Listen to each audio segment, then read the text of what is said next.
She's little more than a child. Oh. Soon enough that child will spread her legs and start breeding. Tell me we're not speaking of this. Oh, it's unspeakable to you? What her father did to your family, that was unspeakable. What Rhaegar Targaryen did to your sister, the woman I loved. I'll kill every Targaryen I get my hands on. You can't get your hands on this one, can you? This Khal Drogo. It said he has 100,000 men in his hold. What this scene neglected to include was a flashback to a similar discussion these two foster brothers had 15 years prior. But instead of discussing an assassination attempt on Daenerys and Viserys, it was the death of Rhaegar's young children.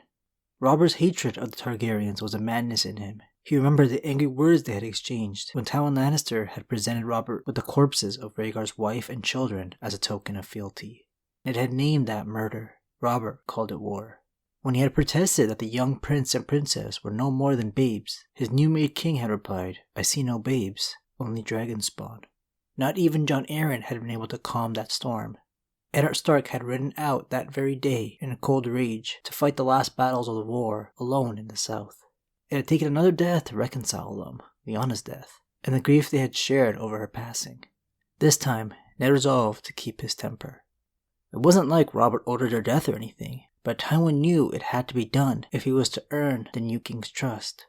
Robert was the war hero who crushed the Targaryen army and personally killed Rhaegar in single combat. He would never want to dirty his hands by going after his children next. Tywin was cunning enough to know this, so did the deed himself, taking all the blame. Robert would close his eyes to the crime and be grateful for the Lannisters from then on. After the rebellion was over, the two men he hated most were gone. The Mad King, backstabbed by his Kingsguard Jaime, and his firstborn son, Rhaegar Targaryen. But his hate for this legendary family still lingered. It didn't really make sense to target his thirst for revenge on every single family member, but what the Targaryens did to him was pretty disgusting. Funny enough, Robert is actually closely related to both the Mad King and Rhaegar. Not only is House Baratheon founded by a Targaryen bastard, but Robert's grandmother was Rhaelle Targaryen, the Mad King's aunt, making him and Rhaegar second cousins. Their fathers were close childhood friends, along with Tywin. Steffon Baratheon served as a page in King's Landing, where he would meet the heir to the throne, Aerys II, who would grow up to be known as the Mad King. When he dove deeper and deeper into insanity, he began to hate and fear his once best friend and hand of the king, Tywin. So he called his first cousin back to court to serve his small council. He asked Steffon to sail over to the next continent and find a bride for his heir, Rhaegar. Tywin had already requested that Cersei be his bride, but the Mad King wanted anything but that. Nobles with unbroken descent from Valyria could still be found in Volantis. The Targaryens also descend from this practically extinct race of people. Volantis is a very old and powerful city in Essos, but these nobles were all trying to rule over their own land. Having a marriage pact with someone so far away wouldn't benefit them much. But Steffon, of course, obeying his king, made the trek over, but was unable to find a suitable wife for Rhaegar. It was believed Aerys was going to name Steffon his next hand of the king to replace Tywin, since there was very few other people his paranoid mind could trust. While Robert and his younger brother Stannis looked onto the sea from their castle, Steffon and his wife's ship wrecked in a storm, in view of their home and children, their lives lost for such an insignificant task. It's not stated if the young boys blamed the Mad King, since none of them ever get a point of view chapter in the books, but I wouldn't be surprised if they did. When Stannis thinks back to his early memories of Aerys, he says, "I remember the first time my father took me to court. Robert had to hold my hand. I could not have been older than 4, which would have made him 5 or 6. We agreed afterward that the king had been as noble as the dragons were fearsome," Stannis snorted. Years later, our father told us that Aerys had cut himself on the throne that morning, so his hand had taken his place. It was Tywin Lannister who'd so impressed us. His fingers touched the surface of the table, tracing a path lightly across the varnished hills. Robert took the skulls down when he domed the crown, but he could not bear to have them destroyed. They obviously didn't think much of the man who couldn't even sit on the Iron Throne without cutting himself. The real tension between Robert and the Targaryens began at the tourney in Harrenhal many years later. Robert had recently been betrothed to marry Lyanna Stark because her father, Lord Rickard Stark, began making alliances outside of the north for a change. His eldest son Brandon would marry Catelyn Tully, and Ned was out in the Vale being Lord Jon Arryn's ward. Robert was a Lord of Storm's End, ruling over the Stormlands ever since his father passed, though he spent most of his time with the people he loved more in the Vale with Ned and Jon Arryn. The most powerful lords all came together to attend this grand tourney, and Rhaegar would be its victor. He outjousted everyone, and when it was time to name his Queen of Love and Beauty, a custom done here, Rhaegar passed over his wife and mother of his children, and handed over a crown of winter roses to Lyanna Stark. The cheering crowd went silent. Rhaegar had always been a dutiful and respectful prince. Insulting his wife was very out of character.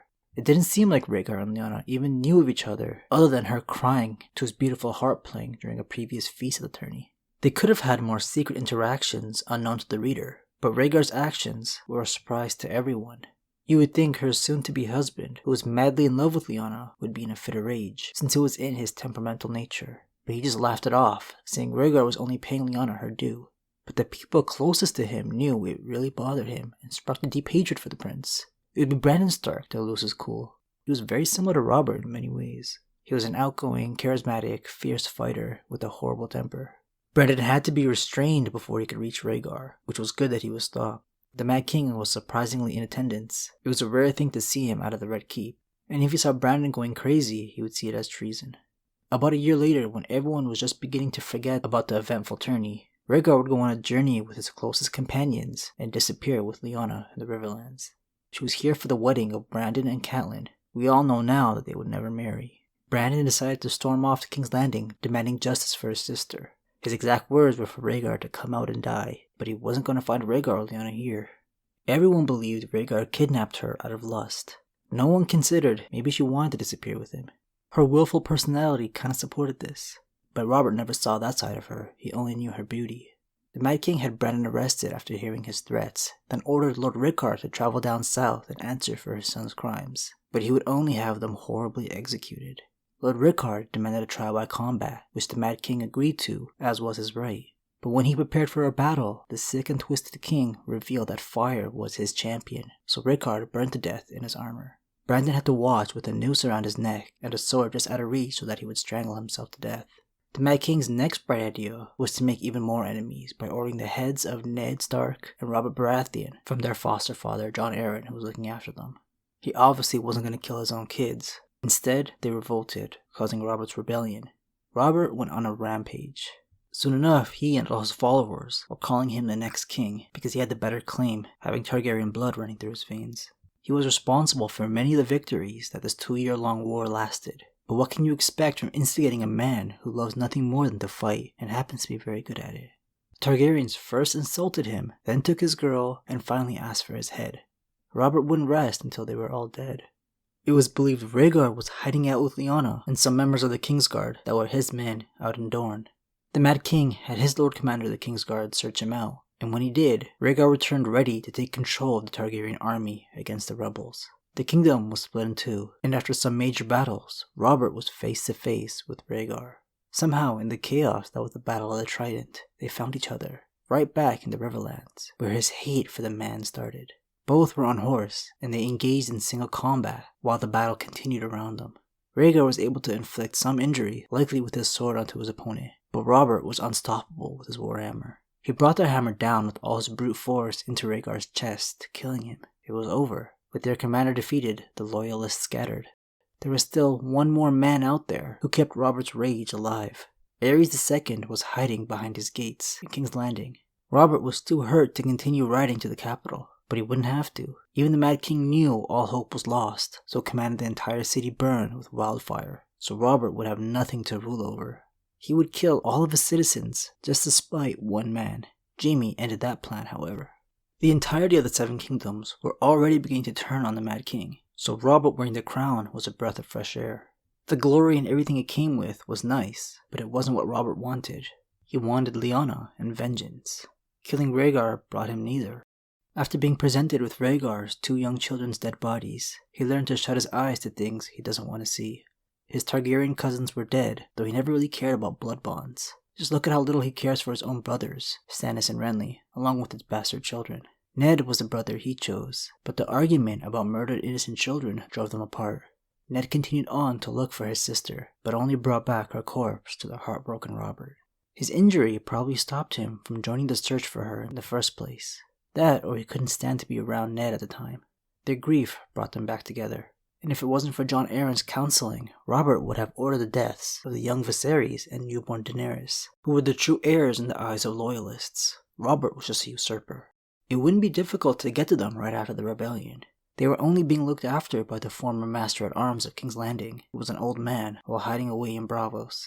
When the matter is brought up again after Dany marries Khal Drogo, Renly says, "The matter seems simple enough to me. We ought to have had Viserys and his sister killed years ago, but His Grace, my brother, made the mistake of listening to Jon Arryn."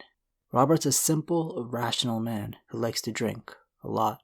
But there's some good in him somewhere, but mostly not so good. These events still haunt Robert, and the fact that Robert hates Rhaegar to the same degree after 15 years disturbs Ned. Ned knew better than to defy him when the wrath was on him. If the years had not quenched Robert's thirst for revenge, no words of his would help.